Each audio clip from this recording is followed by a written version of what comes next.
is ordering the Treasury Department to stop making pennies because of the rising cost of minting them. So what do local businesses think about this move? And does the president actually have the power to do this?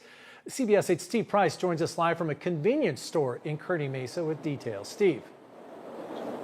And I'll tell you, pennies definitely are not convenient. The owner of this store telling me that they're a pain, literally more trouble than they're worth, but getting rid of pennies could actually cause a more expensive problem. It's a big change for change. President Trump ordering the Treasury Secretary to stop producing pennies. Do we round up? The way people pay has definitely shifted away from cash over the years. Back in the day, I think it was majority, 80% cash. I mean, and now you're looking at maybe 10% of the transactions cash. You get 300 customers a day, you get about, nothing too crazy. About 30 people, 20 people pay cash. And he says most of them dump their coins in his tip jar because they don't want to deal with them. President Trump posted. According to the U.S. Mint's annual report, it cost 3.69 cents to produce and distribute a penny last year. Her 2 cents on the topic, she's concerned that getting rid of pennies will force the U.S. Mint to make more nickels, and they're even a worse financial deal than pennies. It costs a lot of money to make a nickel. It costs way more than it costs to make a penny. It costs about 15 cents to make a nickel.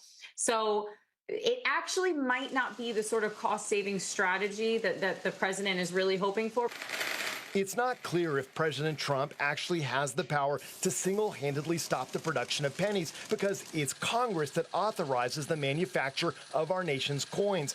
According to the U.S. Mint, they issued over 3 billion pennies last year, which was more than half of the coins they produced. By the way, not everyone supports this idea. Marcella, as you know, a lot of prices end in 99 cents. And so some organizations say, if we get rid of pennies, everything's going to go up a penny, which is basically like a 1 cent tax. Doesn't sound like a lot, but after a while, it can definitely add up. We'll send it back to you. Yeah, that's a good point, because even though a lot of people pay by credit card, plastic, it's still the cost of the item that you have to have if you want to pay cash. All right, so Steve, have other countries stopped producing their 1 cent coins? Yeah, several of them have actually, Marcella. Canada, Sweden, Australia, New Zealand, they all got rid of their 1 penny, whatever their money is for 1 cent. All of them have reported no problems doing it, so there is precedence for this. We'll have to see where this one goes here in our country. All right, bigger impact than you would think. Thanks so much. The value of the 1953 D wheat penny today. As mentioned earlier, the value of a 1953 D wheat penny can vary greatly depending on its condition, rarity, and any errors or varieties that it may possess.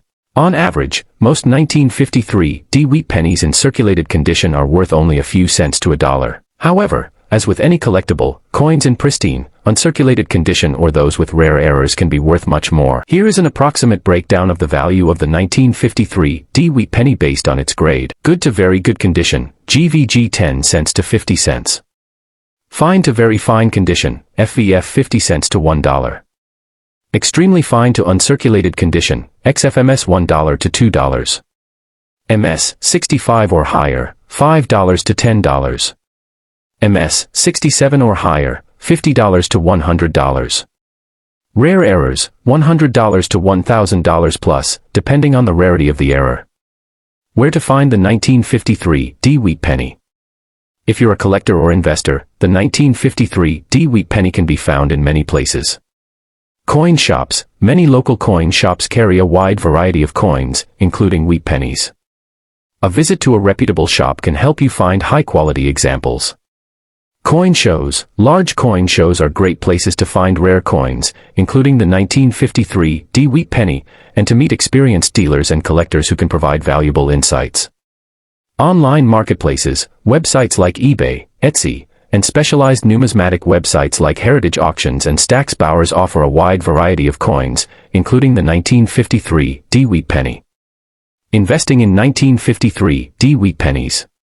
For many collectors and investors, coins like the 1953 D wheat penny are seen as a solid investment. Over the years, the value of well-maintained and rare coins has steadily increased, especially those that are part of a complete series like the wheat pennies. The 1953 D penny, while not the rarest in the series, remains an attractive option for collectors due to its unique history, design, and relatively low mintage compared to other coins from the era. If you're looking to start a collection or invest in rare coins, the 1953 D wheat penny could be a great addition to your portfolio. However, like any investment, it's essential to research thoroughly, buy from reputable dealers, and take care to preserve the condition of your coins. The 1953 D wheat penny is more than just a piece of currency. It is a symbol of a time in American history when the country was transitioning through the post-war era. While not the rarest coin in the series, its relative scarcity, coupled with its significant place in American coinage, makes it highly sought after by collectors. For anyone interested in rare coins or starting a collection, the 1953 D wheat penny represents both an affordable entry point and a long-term investment.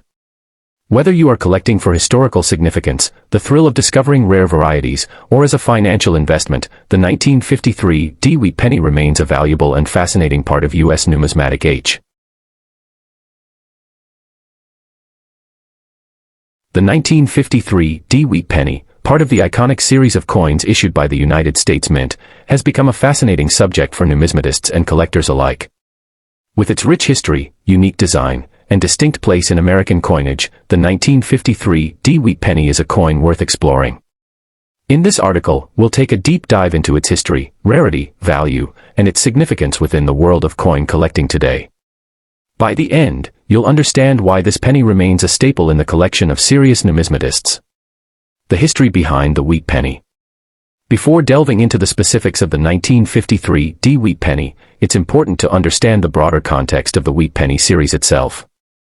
The wheat penny was first minted in 1909 and continued until 1958, serving as a regular part of the United States currency system. The coin was notable for its distinctive design, which featured two stalks of wheat on the reverse side, hence the name wheat penny. Designed by Victor David Brenner, the obverse of the coin depicted the profile of Abraham Lincoln, marking the first time that a U.S. coin would feature a real person instead of a symbolic figure. The reverse design, showing two stalks of wheat, was meant to symbolize the country's agricultural heritage. The wheat penny became an integral part of American currency and remained in circulation for decades. The 1953 D wheat penny. The year 1953 marked the final years of the wheat penny series, and the 1953 D, minted in Denver, is particularly interesting due to several factors. First, it's important to understand the role of the mint mark in identifying this coin's origin. The D mint mark indicates that this particular coin was produced by the Denver Mint, which was one of the primary minting facilities for U.S. coins.